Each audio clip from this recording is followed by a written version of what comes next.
short lang po ang mensahe dito sa ikalawang sulat ni Juan, mga kaibigan. Isang chapter lang. At hanggang 13 verses mula 1 hanggang 13 verse lang po siya, versikulo. Kaya madali lang po ito. Pero sana bigyan tayo ng maraming mensahe, no? So dahil short lang po ang mensahe dito, kaya naisipan ko na i-share ko rin yung turo ng iba, atin pong alamin ang turo ng iba. Na may isi-share po ako mamaya, pero bago po yun, basahin ko po muna ito. At meron po ako ditong naunawaan na nagpapasalamat talaga ako. At least nakita ko dito na totoo ngang ang tao ay pinanahanan, at ang taong pinanahanan ay sumusunod talaga sa Diyos. At ang taong hindi pinanahanan, hindi siya willing na magsunod sa gusto ng Diyos, no, sa kanyang kautusan. Lalo na yung mga taong nagsasalita sa salita ng Diyos, ngunit sinasabi nila na hindi, dahil tao lang ay hindi masunod.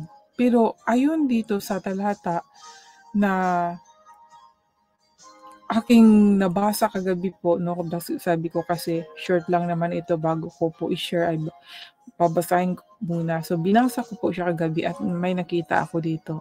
Pero bago ito, mga kaibigan, babasahin ko muna sa unang versikulo. At umpisahin ko na po ang pagbasa. Ang ikalawang sulat ni Juan. Mula sa namumuno sa iglesia, mahal kong ginang na pinili ng Diyos kasama ng iyong mga anak. Minamahal ko kayong tunay, at hindi lang ako kundi ang lahat ng nakakakilala sa katotohanan. Minamahal namin kayo dahil sa katotohanang nasa atin at mananatili sa atin magpakailanman. Manatili sana sa atin ang biyaya, awa at kapayapaang galing sa Diyos Ama at sa Panginoong Hesukristo, na kanyang anak, habang namumuhay tayo sa katotohanan at pag-ibig.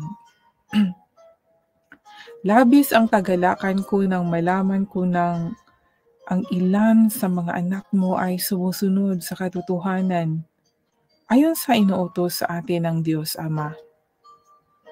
Kaya ginang, hinihiling ko sa iyo ngayon na magmahalan tayong lahat. Hindi ito isang panibagong utos, kundi ito rin ang utos na ibinigay sa atin noong una tayong sumampalataya. Makikita ang pag-ibig sa atin kung namumuhay tayo ayon sa utos ng Diyos. At ang utos niya na narinig ninyo mula nang sumampalataya kayo ay ito: mamuhay tayo ng may pag-ibig. Mahalaga ito dahil marami nang nagkalat na manlilinlang sa mundo. Ito ang mga taong hindi kumikilala na si Hesukristo ay naging tao. Sila'y mga manlilinlang at antikristo. Mag-ingat kayo at nang hindi mawala ang inyong pinaghirapan. Sa halip ay matanggap ninyo ang buong gantimpala. Ang sinumang hindi sumunod sa aral ni Kristo o nagturo pa ng labis dito ay hindi pinanahanan. Hindi pinanahanan ng Diyos. Ngunit ang sinumang sumusunod sa aral ni Kristo ay pinanahanan ng Ama at ng Anak. Kung may dumating man sa inyo na iba ang ipinangangaral tungkol kay Kristo, huwag niyo siyang tanggapin sa inyong tahanan. Ni huwag niyo siyang batiin ng may pagpapala. Sapagkat ang sinumang bumati sa kanya ng ganoon ay nakikibahagi sa masama niyang gawain. Marami pa sana akong sasabihin sa inyo ngunit hindi ko na lang isusulat sapagkat umaasa akong makakadalaw ako riyan at makakausap kayo ng personal upang malubos ang ating kagalakan. Kinukumusta ka ng mga anak ng kapatid mong babae na tulad mo'y isa rin sa mga pinili ng Diyos. Ito mga kaibigan, sulat ni Juan sa isang ginang. Pero hindi ko alam kasi wala namang pangalan kasi ang sinabi dito, sinulat dito, no? Pero baka kung saliksikin natin ito, alam to ng ibang yung mga theologian kung sino yung ginang na kanyang pinadala ng sulat. So sa ngayon, dahil ginang, so babae siya. At ang confirmation nandito sa last verse na sinabi, kinukumusta ka ng mga anak ng kapatid mong babae na tulad mo'y isa ring mga pinili ng Diyos. So, mga babae siya, no? Kasi ginang. Kung lalaki, Ginoo naman, di ba? Ginoong. So, babae siya at pinili, mga kaibigan, chosen woman. Sana tayo din lahat tayo ay pinili. Actually, lahat naman, sabi lahat, marami ang tinawag, ngunit kunti lang ang napili, kunti lang ang pinili. Amazing, no? Kasi bakit kunti lang ang pinili? Dahil kunti lang din ang nakikinig. Kung isipin natin, bakit kunti lang ang napili? Maraming tinatawag or lahat tinatawag, ngunit yung iba hindi naman sila tumutugon, busy sa mga ginagawa nila, kaya hindi sila napasali sa pinili. So ngayon mga kaibigan, may natutunan lang ako dito. Itong sinabi dito, ilan sa mga anak mo ay ilan, no? Ang sabi, ilan sa mga anak mo ay sumusunod sa katotohanan. So, nung nabasa ko ito, ilan sa mga sunod, so napaisip ako, ibig sabihin, ang ginang na ito, may mga anak siya. At hindi kasi sinabi na ang lahat ng mga anak mo ay sumusunod sa katotohanan. Kundi ang sinabi dito ay, ilan sa mga anak mo ay sumusunod sa katotohanan. So, ibig sabihin, hindi lahat na anak, itong ginang ay mananampalataya. At hindi lahat ng anak niya ay ganon din. Kasi ilan lang no? Kaya naisip ko, sa pamilya meron talagang yung bang hindi mo makasama sa pananampalataya.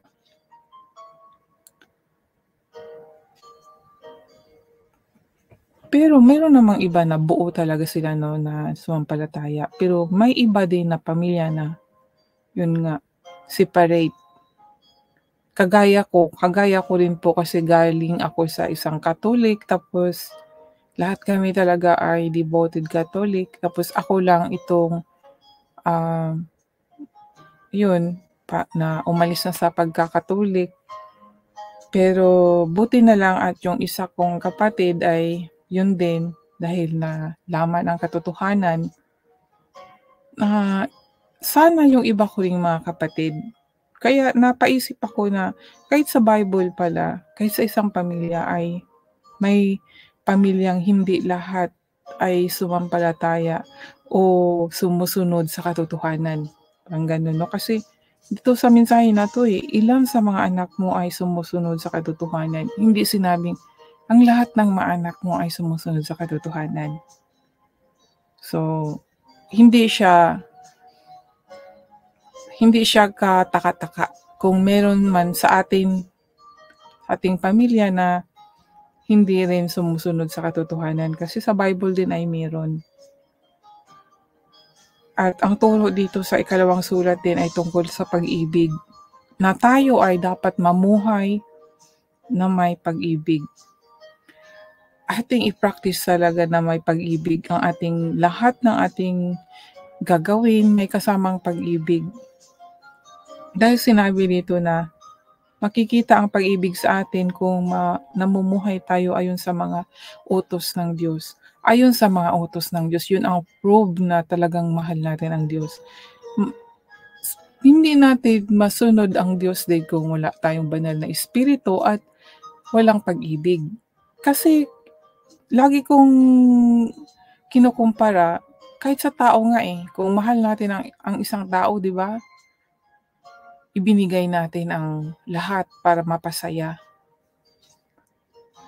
Tapos, kung merong gusto sa atin, ang ating mahal ay ating sinusunod.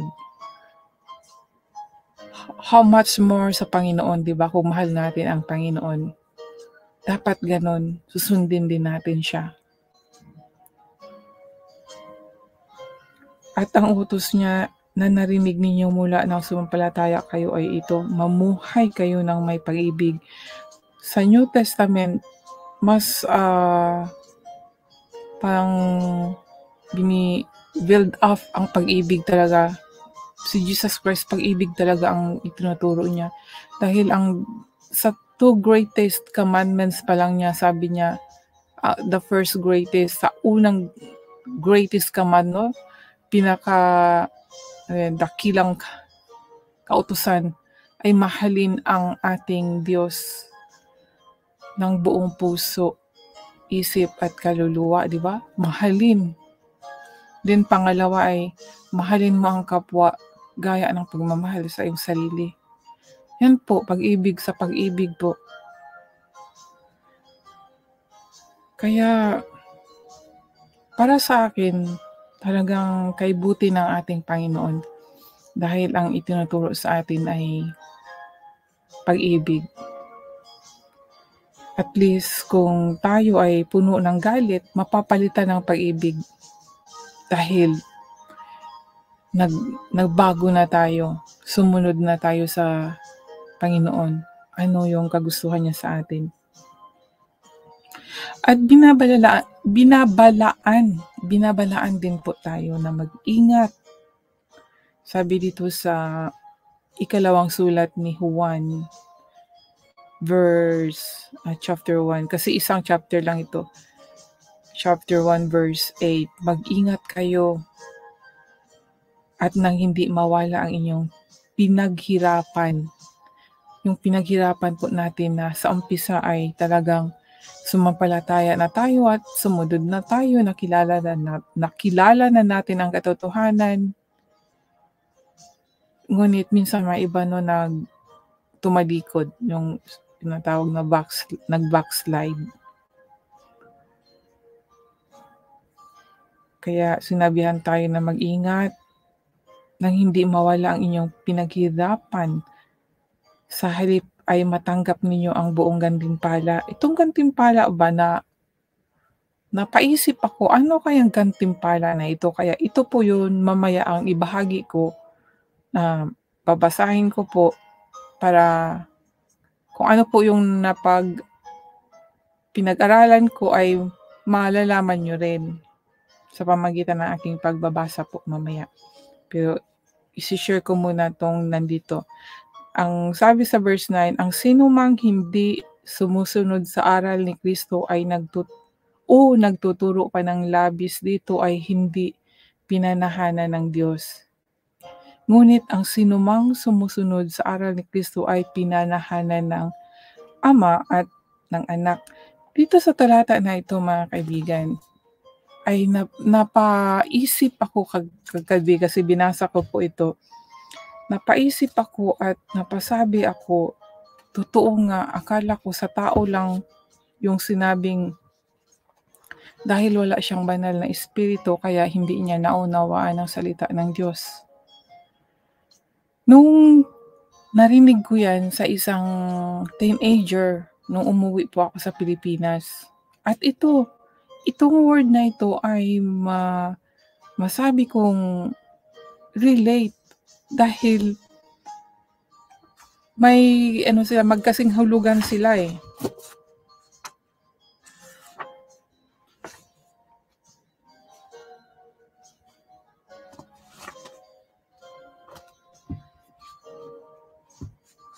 Sabi dito,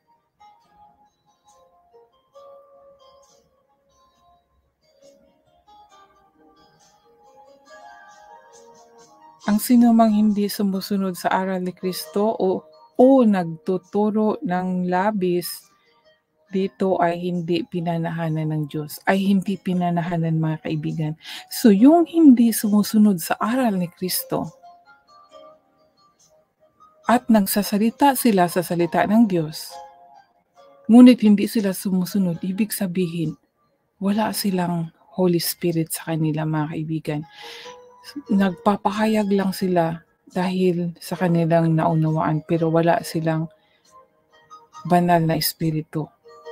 Dahil sinabi klaro dito, ang sinumang hindi sumusunod sa aral ni Kristo o nagtuturo pa ng labis. Diba mga good preacher, no?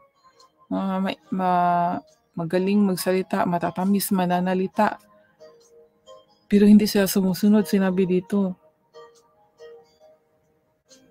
ay hindi pinanahanan ng Diyos. Ano yung hindi pinanahanan? Wala sa kanila yung Holy Spirit. Wala sa kanila yung Espiritu ng Diyos. At dito sa verse 10, continue pala ito. Ngunit, ang sinumang sumusunod sa aral ni Kristo ay pinanahanan ng Ama at Anak. Take note po mga kaibigan, ang unang sinabi, ang hindi sumusunod sa turo ni Kristo ay hindi pinanahanan ng Diyos. And then sa isang line, paragraph, no, sentence, ay iba na naman mga kaibigan. Ngunit ang sinumang sumusunod sa aral ni Kristo ay pinanahanan ng Ama at Anak. Hindi na word of Diyos. Hindi na Diyos ang ginamit, kundi Ama at Anak na mga kaibigan. Dito ako napaisip, naging palaisipan sa akin ang word na ito na bakit ang unang ginamit na word is Diyos and then next is Ama at Anak. Kung naunawaan niyo po mga kaibigan, para sa akin talaga ay malalim siya, ngunit pag naunawaan natin, masaya dahil basahin ko po ulit mga kaibigan at sana pakinggan nyo po at unawain. Ang sabi dito sa verse 9 po, sa ikalawang sulat ni Juan, chapter 1 verse 9, ang sabi, ang sinumang hindi sumusunod sa aral ni Kristo ay nagtuturo pa ng labis dito at hindi pinanahanan ng Diyos. Diyos po yung ginamit na word. Ngunit, ang sinumang sumusunod sa aral ni Kristo ay pinanahanan ng Ama at Anak. Pinanahanan ng Ama at Anak yung mga sumusunod sa turo ni Kristo. Ang Ama at Anak ay tumatahan doon sa mga taong sumusunod sa Kanya. Paano tatahan yung Ama at Anak? Dalawa ba yan natatahan sa taong sumusunod sa turo ni Kristo? Dalawa ba yan? Magkaiba ba yung Ama at Anak at doon mananahan? Alam niyo po ba yung mananahan mga kaibigan? Di ba yung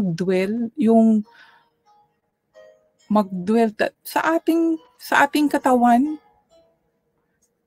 Di ba kung alam niyo po ang ating katawan ay templo ng Diyos? Nasa 1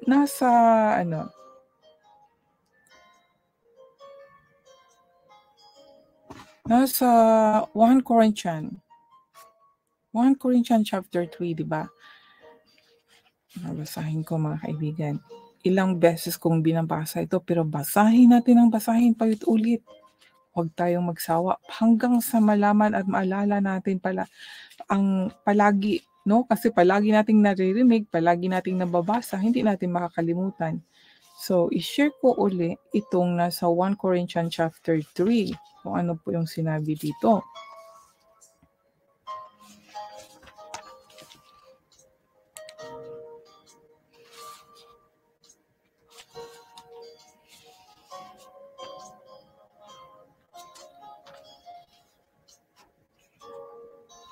Sabi dito, hindi nyo ba alam na kayo'y templo ng Diyos?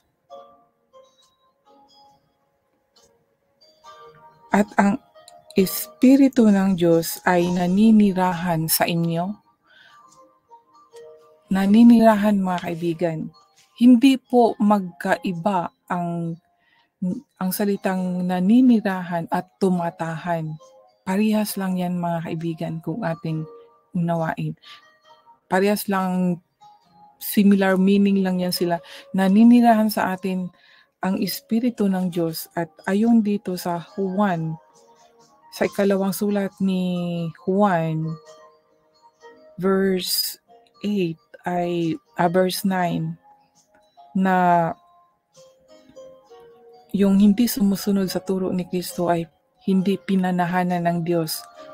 Ngunit yung mga sumusunod sa aral ni Kristo ay pinanahanan ng Ama at ng Anak. Dalawa po ang sinabi dito, dalawang Ama at Anak po. So, dalawa. Pero, hindi po ang dalawa na yan ang mananahan sa atin.